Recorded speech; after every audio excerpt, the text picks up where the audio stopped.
That was the remix version. Remix. I'm calling AJ. You want to hear that fish story? He's dancing, getting into it. Go, do it. Yes. Oh yeah.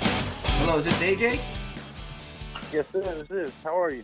AJ, this is Paul, Outsider Tackle Box radio show and podcast. I got my good buddies in the studio in order of my friendship. We're going to go with Felix first. Hey, what's going on, AJ? How you doing, man? Oh, yeah, I'm here too. Hey, what's going on, Tommy's AJ? here This is too. Tommy. Tommy's here too. Well, welcome to the show. Thanks for sending in that alligator gar photo. We got a lot of questions headed our way about that fish. They wanted to know everything about it. So fishing is therapeutic for a lot of people, and then we have a lot of fans just want to hear a fish story. So let's hear a little bit about where you caught that fish, the bait that you were using, and the size of it, if you were able to measure it, and then anything else you want to share with the group, the setup, your Instagram handle, if you got a YouTube. Feel free to do all of that. This is your podcast, your fish story time. Let's hear it, AJ. Awesome, man. Hey, first of all, thank you guys for having me. That's pretty awesome. I fish on the Gulf Coast of Texas, pretty south, where the Brazos River meets the coast, because that fish there was caught in the Brazos River. Nice. I guess you would technically call it the lower Brazos River.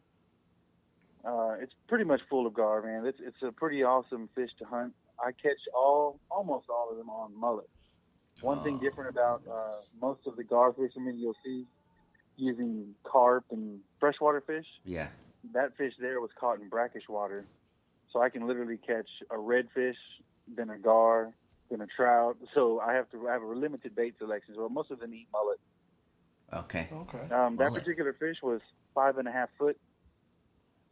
I didn't weigh him because I didn't lift him out of the water. I just took the hook out and take some pictures and released him. Okay. It's a nice looking yeah, fish. It's pretty awesome. Man, they're amazing creatures. Hey, Dinosaurs in the water. pretty much. Yes, sir. Exactly. Pretty much. That is awesome. Now, you didn't put your hand in his mouth, did you? I tried not to. Okay, good. That's a good call. That's a safe bet. I mean, It's one of those ones where you want, like, you picture people opening up the picture mouth you trying and to then put trying your to head take a in photo. there. Kind of like people do to the tiger in the tiger show. Yeah, and Like, you'd end up like it might make Siegfried for or good Roy, pictures. whichever one got chewed up. And you're like, I'm gonna put my head in this fish. Hold on, Tom, take a picture. I would totally happily take a picture if you tried to do that. Yep. So I'm guessing that you probably use some type of wire, or tell us a little bit about the setup and the pound test line that you're using, if that's even part of it. Yeah, so the regular line that's on the reel, and it's a bait feeder reel, which allows you to disengage the drag and the fish can take the line, because the gar kind of got to eat on the bait for a little while. Yeah. They'll actually leave it in the tip of their mouth for 10 to 15 minutes before they even decide to start swallowing it. Oh wow. So it's a 100-pound braid that I use and 200-pound wire. It's actually a cable, like kind of like a twined cable for fishing. Oh, okay, yeah. And it's crimped. It's about a 3-foot leader of 200-pound wire, and then a 3/0 treble hook. Wow. And I mean, you basically just hook the bait up with the treble hook. Pretty normal. When you get a really, really big wide bait from a reel, because some of those mullet get to be a foot long, Yeah. then I'll do what you call bridle it. It's like an offshore technique. Well, Paul had a mullet in high catch school. it. It was about a foot long. Sorry. Anyway, go ahead. Sorry. I was first. I got caught up. For a second. I looked at you seriously. I was like, oh. And then. See, that's how you know you're good, when you can sneak it in that quick. And he even believed me. He was like, "Yeah, maybe I did. I don't know." I'm listening to AJ and his story, and you Sorry. just want to throw in my mullet. Yeah, well, whatever. Sorry. Anyway, go for it, AJ. Sorry. So they can get about a foot long. No. Oh yeah, even bigger sometimes. I mean, I've had them, 18 inches or so, big old huge mullet. They call them horse mullets. There you go. But yeah, I mean, and all you're doing is you're casting that out to I usually try to find some sort of structure on the bottom, deep holes. That river's pretty good size for Texas. It can get as deep as 40 foot. Wow. But most of the gar, the bigger ones, they kind of are up on the flats where all the bait is. Gotcha. So you're literally laying that huge chunk of bait on the ground, and the gar will scoop it up and swim with it. You give them 10, 15 minutes or so. How do you know when?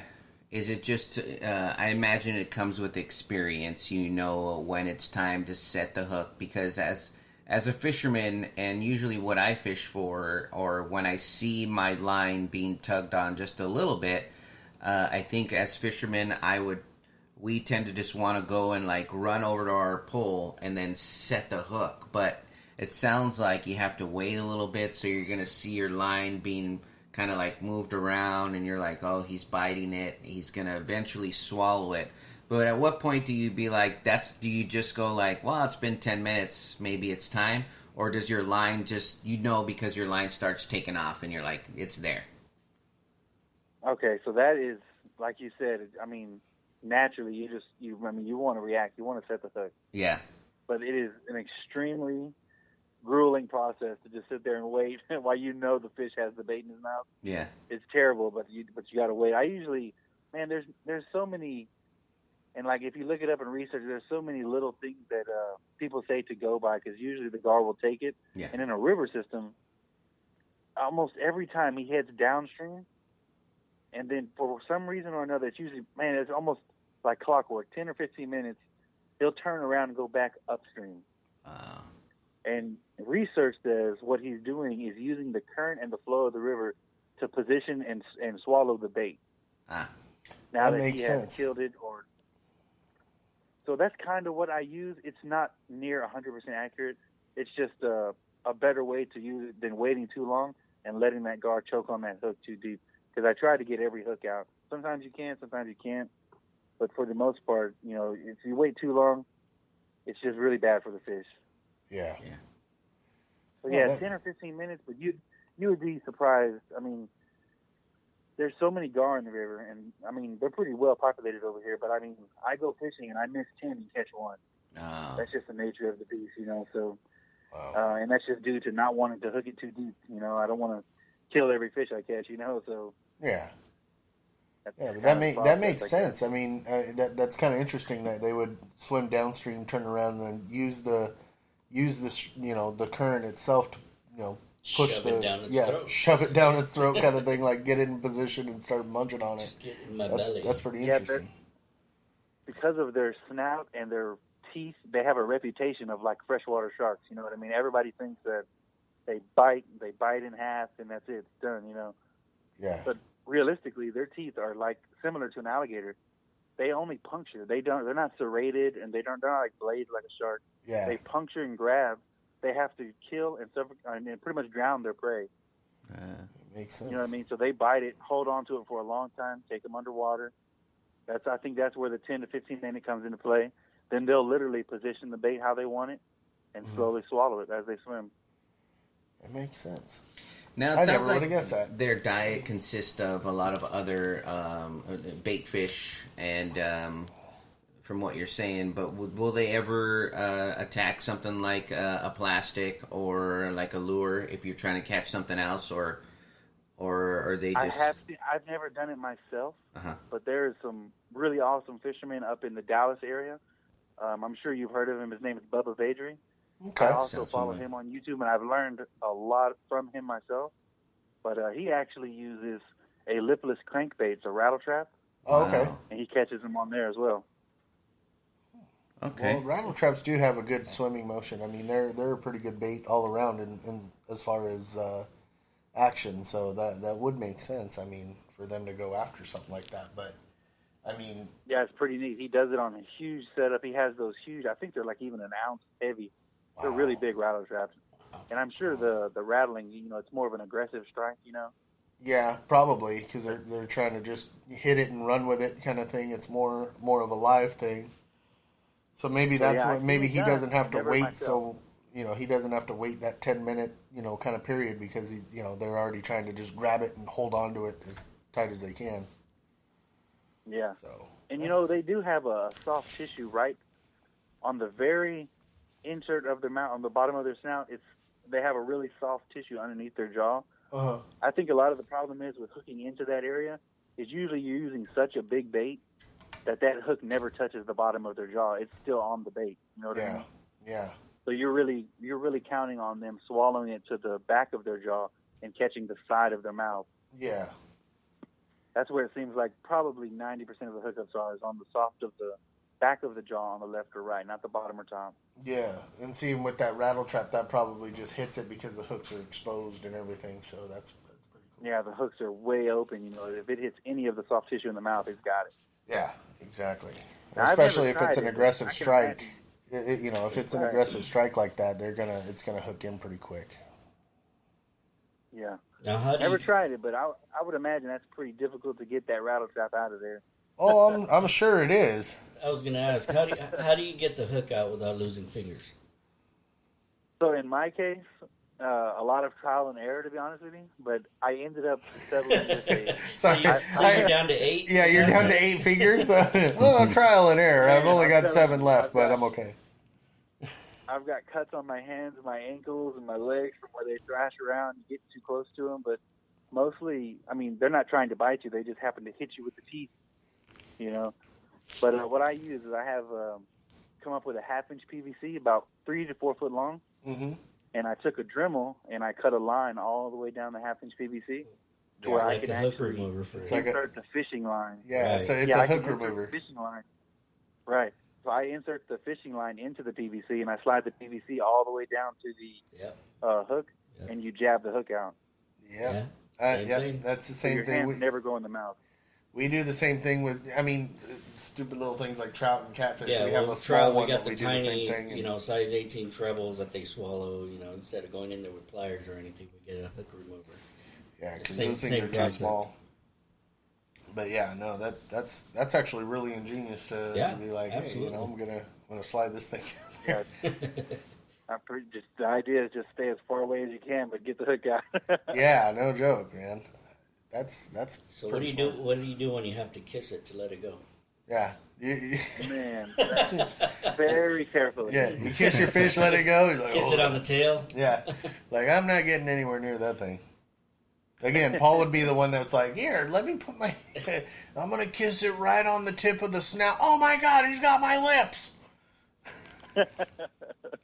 Thanks for that, Tom. Yeah, we no problem. appreciate it. But I just figured that's you're how right. you You're would. right, though. I probably would try to take would try a to. photo with it. It's somehow. I mean, you'd have to take a photo with You it. have to. Yeah, but you would try to- I'd probably be there's- about 4 or 5 feet There's away. taking a photo. That's and why I then there's- asked AJ all these questions on how to catch it, how to be safe, and Because he will follow none of them. So that way everybody else knows, because you'll never catch one. Yeah. probably. Yeah. But at least when I tell the story, I will use a lot of what AJ just told us, and so To could make be- it seem to like seem believable. Yeah. Yeah. That's what. Right. That's your go-to. That's That's what I'm a good. I'm a good storyteller. So Exactly. I'm gonna borrow some of your fish catch. By the way, thanks AJ. Continue to please send us more photos. Tell everybody where they can find you if you have a YouTube and your Instagram. Let's get some more followers for you. Yeah, for sure, man. This time of year, I'm really focusing on redfish and trout, man. Like tomorrow and Monday, I'll be going out in a kayak trying to get some redfish and trout on artificials, and I'll definitely send you guys some pictures. But everyone can find me on Addicted to Fishing on YouTube, and the only difference on Instagram is it's Addicted to Fishing _1. Oh, okay. Perfect. Okay. So you are. It is safe to say you are addicted to fishing, right? Absolutely. The No the specific tug is your species. drug. like Am I it all. correct? That's it. You are 100% correct. That's it, man. That's I chase everything. I take ultralights and I try to catch bluegill all the way up to alligator gar. You know, I like it all. there you go, That's man. There awesome. you go. I mean, there's two things in life that cost a lot of money, and it's either drugs or fishing. Well, no, 3 if you include Right. golf. Golf is another expensive hobby, but Yeah. those are. You just learned a little bit about Tommy's past life because Hey, you know shh, I we're not never talking about never that. say anything about drugs, but Drugs are bad. So Drugs that are has bad. to do Okay. with Tommy's past I life. actually seen a meme one time that goes exactly with what you said. It said, fishing is the most expensive way to put food on the dinner table. It is. That's right. It truly is, man. It but really it's, is, dude. But it's so gratifying. It's so much fun. But no, Absolutely. man, I'm so happy to have talked to you today. I'm glad that you reached out and you know, we reached back out and got in contact with you. Sorry we couldn't talk to you a couple weeks ago. I know you were out fishing. Oh, he was out fishing, so Yeah, Yeah, was- that he- was my mistake. he had that addiction fix that he had to take care of. I get it. no, I get it. And so, So, but we got a It was good fish little story. windy. You guys probably wouldn't have heard much of my voice that day because it was windy and I was out in the middle of the day. no worries, brother. We get it. We get it. It's not a problem. But you are more than welcome to always come back onto the show. Reach back out to us with more pictures, more information and whatnot. And we would love to have you back on. Yeah, thanks for Absolutely, man. coming on. And send us your address. We're going to send you something for coming on the show as our thanks to you for just telling everybody how to catch a gar, how to be safe, and the fun of it. So thanks for doing that. And you're really promoting the sport by sharing how to catch different types of fish around the nation. So from all of us here at Outsider Tackle Box radio show and podcast, tight lines. Tight lines, bud. Fish more. Take care, boss. Hey, I appreciate the time, guys. You No guys problem, AJ. Have an awesome weekend. You too, bud. too, bud. And like I said, keep the pictures coming, man. I would love talking to you again, man, about something else, man. That was awesome. I appreciate it. Absolutely. All right, bud. Take care. Have a great day. Hey, you too, guys. All right. Bye. Bye.